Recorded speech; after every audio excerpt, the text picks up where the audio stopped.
देखो बोला क्या, पहला नंबर प्रश्न था ये ना, इरफान क्या बोल रहा है? इरफान कहता है कि उसके पास परमित के पास जितने कंचे हैं उसके 5 गुने से 7 अधिक है। कितना है? 5 गुने से भी 7 अधिक है और अधिक है। इरफान के पास कुल मतलब पूरा कंचा मतलब बंटी, कुल बंटी 37 है। कितना है? 37। और बोल रहा है कि परमित के कंचों की संख्या को m दर्शाइए। कि क्या दर्शाइए? m दर्शाना है। क्या दर्शाना है? m दर्शाना। देखो परमित का कंचा कितना था? माना कि परमित का कंचा यम है, परमित का कंचा है यम है, परमित का कितना कंचा हो गया? यम। तो उसके इरफान के पास कितना था? उससे 5 गुना, उससे 5 गुना, यानी यम में 5 का गुना कर देंगे और फिर उसके पास और कितना था? 5 गुने से 7 अधिक था। 5 गुने से 7 अधिक था। तो इसको ऐसे जो प्लस का चिन्ह लगा के इसमें 7 जोड़ देंगे। 5 गुने से 7 अधिक हो गया, 5 गुने से 7 अधिक हो गया तो 5m प्लस 7 बराबर उसके पास कुल कितना कंचा था? 37। कुल कितना कितना था? 37। तो 5m बराबर ये 5m, इसके बाद बराबर लगा दिए, 7 उस साइड ले गए। ठीक, हम लोग परमित का कंचा निकाले, परमित के पास कंचा था कितना? ठीक, वैसे समीकरण ही केवल बनाने के लिए बोला है। ठीक, लेकिन हम लोग निकालते हैं कि परमित के पास कंचा कितना है। ठीक, ये हो गया। तो परमित के पास कितना कंचा है ये निकालने के लिए 5m बराबर हो गया 37, उसके पास 7 चला जाएगा, 30 चला जाएगा, m 5m बराबर 30, फिर m बराबर हो जाएगा 5 एकम 5 5 छक्का 30, तो m बराबर 6 आ जाएगा। ठीक, m बराबर 6 आ जाएगा, m बराबर 6 आ जाएगा। ठीक, ये हो जाएगा। दूसरा नंबर प्रश्न ये वाला कर पाए ना, लिख पाए?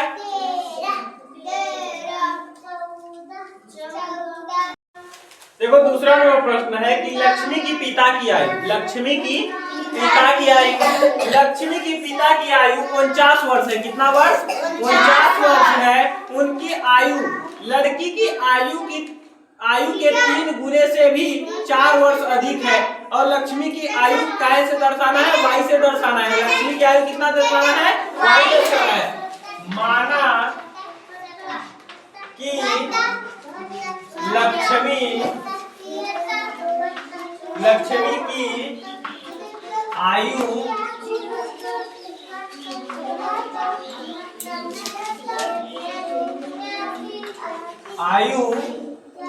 y वर्ष है, y वर्ष है, y वर्ष है।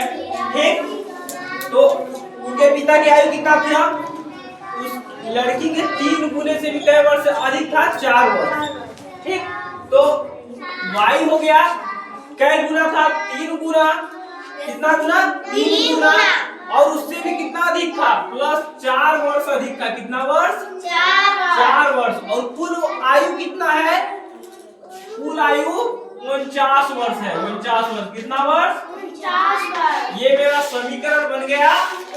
उसमें समीकरण केवल बनाने के लिए बोला, लेकिन हम इसको हल करते हैं कि y का मान कितना आएगा। ठीक, तो 3y, तो 4 उधर गया तो कितना हो जाएगा? वो इधर 4 जब उसको घटा दोगे तो 49 में से 4 घटा दोगे तो बराबर हो जाएगा ये 49 में जब 4 घटा दोगे तो 45 आ जाएगा। कितना? 45। फिर y बराबर हो जाएगा 45 बटे 3, तो 3 15 तिया 45, 15 तिया तो 3 एकम 3 और 3 एकम 3 और 3 पचे 15, एक इधर आएगा 15 हो जाएगा। ठीक, तो 3 पचे 15 हो गया। ठीक, ये हो गया मेरा y बराबर 15, यानी कि उस लड़की की आयु कितना वर्ष थी? 15 वर्ष थी। मैं दोनों करवाते जा रहा हूँ जिससे कोई दिक्कत ना हो आप लोगों को। ठीक, बंद करो। अध्यापिका बताती है कि उनके कक्षा में एक विद्यार्थी द्वारा प्राप्त किए गए अधिकतम अंक प्राप्त किए गए न्यूनतम अंक दुगुना धन 7 है। धन का मतलब होता है प्लस, धन का मतलब प्लस। प्राप्त किए गए अधिकतम अंक 87 है। प्राप्त किया गया अंक कितना है? 87। अधिकतम अंक मतलब हाईएस्ट। अधिकतम अंक कितना है? 87 है। न्यूनतम प्राप्त किए गए अंक को यल मानिए। क्या मानिए? यल मानिए। तो ऐसे लिख लो, माना कि न्यूनतम अंक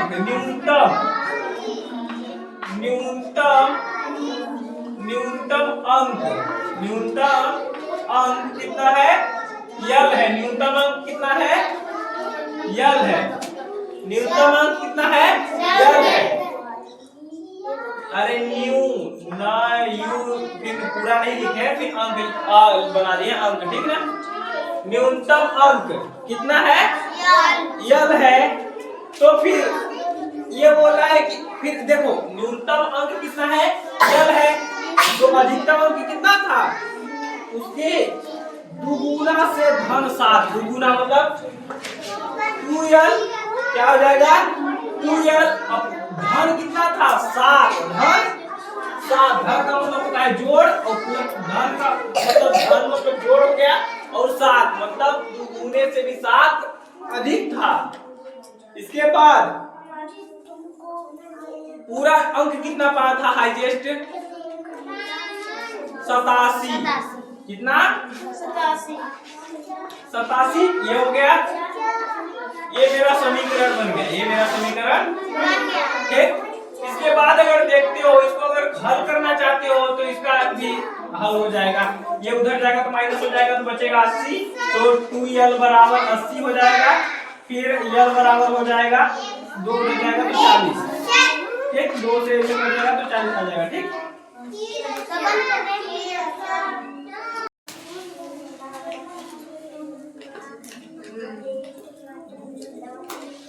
एक समद्विबाहु त्रिभुज शीर्ष कोण प्रत्येक आधार कोण का दुगुना है। कितना है?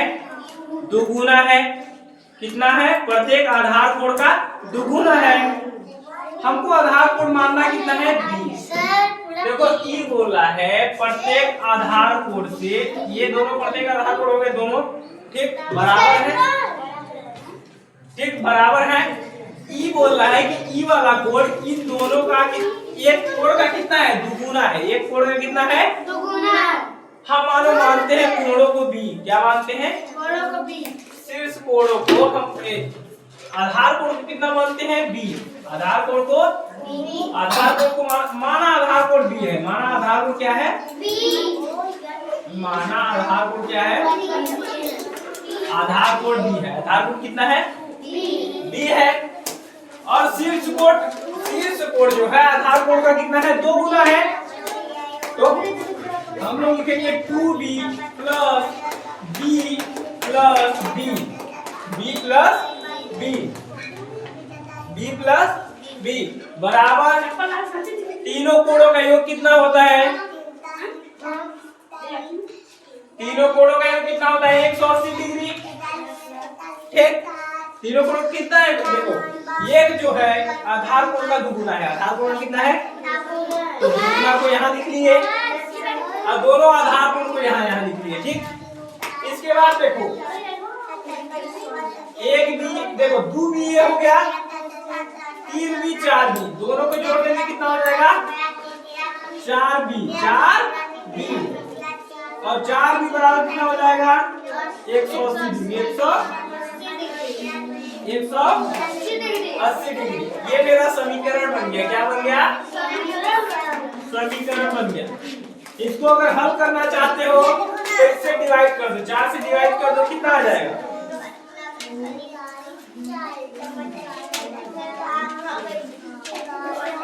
b का मान कितना आ जाएगा?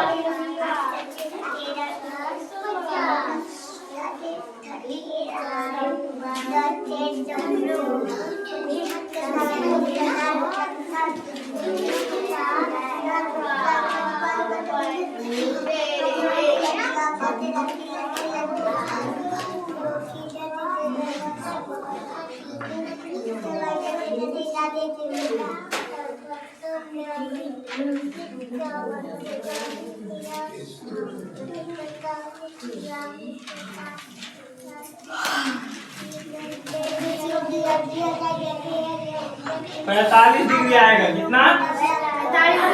45 डिग्री। कितना आ गया? बी का मान 45 डिग्री, यानी ये 45 डिग्री का होगा, तो ये शीर्ष कोण कितना डिग्री का होगा? 45 गुना 90। 90 2b के बराबर है, इसलिए 90 डिग्री का होगा।